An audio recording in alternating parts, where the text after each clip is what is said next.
యేసు రక్తమే జయం పరిచర్య. ప్రియ రక్షకుడైన యేసుక్రీస్తు నామమున ఈ ఉదయకాలంలో మీ అందరికీ శుభములు కలిగినగాక. మరియు ఆత్మను చంపనేరక దేహమును చంపు వారికి భయపడకుడి, కానీ ఆత్మను దేహము కూడా నరకమును నశింపచేయగలవానికి మిక్కిలి భయపడుడి అని వాక్యము సెలవిస్తుంది. నా ప్రియ సహోదరి సహోదరులారా, జీవము కలిగిన దేవుని మనము ఎన్నడూ కూడా ఆత్మతోనూ సత్యముతోనే ఆరాధిస్తున్నాం. ఒకవేళ నీవు దేవుని సంతోషపరిచే వ్యక్తిగా కాకుండా నటించే వ్యక్తిగా జీవిస్తున్నావా? నీ విశ్వాసం ఎలా ఉంది? ఈనాటి క్రైస్తవుల్లో సంఘాల్లో చూస్తూ ఉంటే ఆదివారం ఒక్కరోజు చర్చికు రావడము, ఆ రోజు ఒక్కరోజు సంఘంలో కలిసి ప్రార్థించడము, ఆ తర్వాత ఇష్టం వచ్చినట్లు వారు జీవించడం, ఇలా కొంతమంది ఉంటున్నారు. పుట్టుక క్రైస్తవులు, నటించే క్రైస్తవులు, నామకార్థ క్రైస్తవులు, ఇలా రోజు రోజుకు పెరిగిపోతున్నారు. దేవునికి కావలసింది నిజ క్రైస్తవులు, అన్ని వేళల దేవుని వెంబడించే గణపరిచే క్రైస్తవ బిడలుగా జీవించాలి.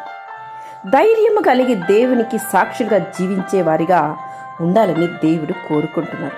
పాపపు అలవాటులకు, శరీర కార్యాలకు చోటిచ్చేవారుగా, సైతాను సంబంధులుగా, సాతాను ఉచ్చులకు దాసోహ కాకుండా ఉండేవారిగా ఉండాలని దేవుడు ఆశిస్తున్నారు.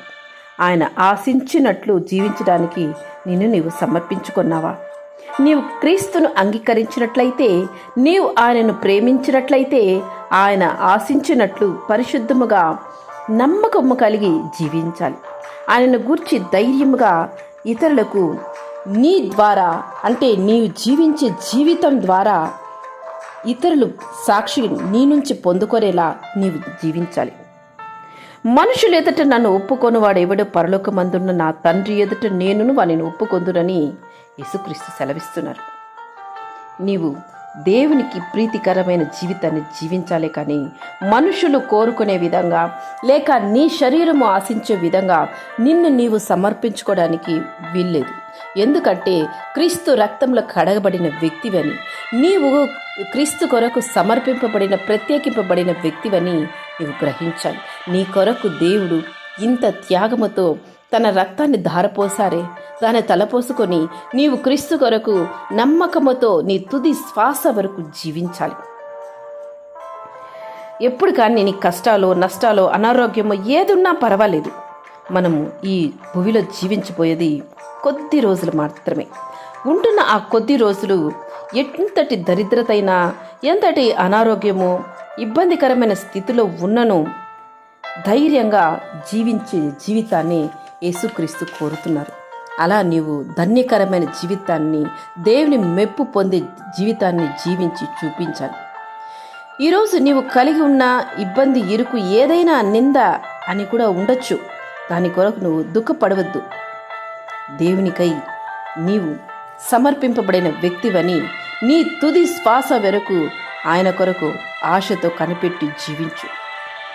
ఆ శ్వాస ఆగిపోయినప్పుడు పరలోకంలో కళ్ళు తెరుస్తావు.